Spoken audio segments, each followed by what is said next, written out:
Peter's school discipline.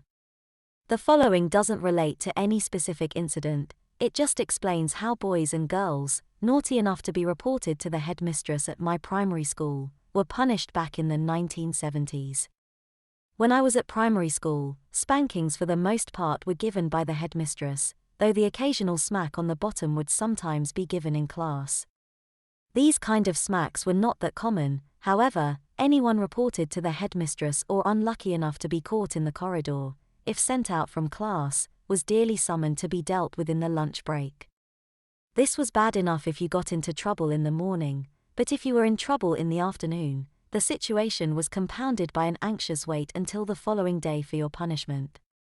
Anyone waiting for punishment had to line up, in the corridor, outside a particular classroom, until she came along and called everyone in. Sometimes you'd be the only one. I hated that, but usually, there would be 3 or 4. The most I remember lining up were 8 of us.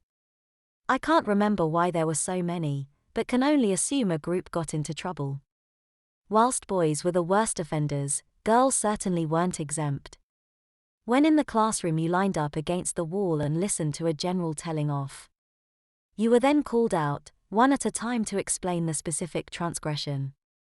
You would then go over her knee for a good spanking or have to bend over a desk for a sound slippering. You would watch each other get their punishment. This certainly built the tension until it was your turn. I managed to avoid any kind of punishment until my 3rd year. When I did finally have to be punished, I was extremely nervous. I can't remember why I was there, but do remember being very reluctant to step forward when told to. I was the only one that day and didn't know what to expect. Eventually and nervously, I shuffled forward. I was duly put over the headmistress's knee and given a firm spanking. To my relief, it was not as bad as I got from Dad. The spanking itself certainly hurt and made me gasp, but I managed not to cry. I was pretty good at school and didn't get spanked too often, maybe about once or occasionally twice in a term. Whilst I saw others get slippered, I managed to avoid it until I was older. I was aware, from reactions I'd seen, that it did hurt more, but hadn't to that point experienced it. On the day, when instead of being put over her knee, I was instructed to bend over the desk.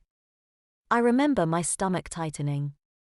I duly bent over and waited for what felt ages, though it was only a few seconds. He slipper rested on my bottom, then came the first smack. Normally when I cried, it built up slowly, from a sob or moan, then open tears. On this occasion, I literally burst into tears, straight away. I had a very sore bottom that day and any other time I was slippered.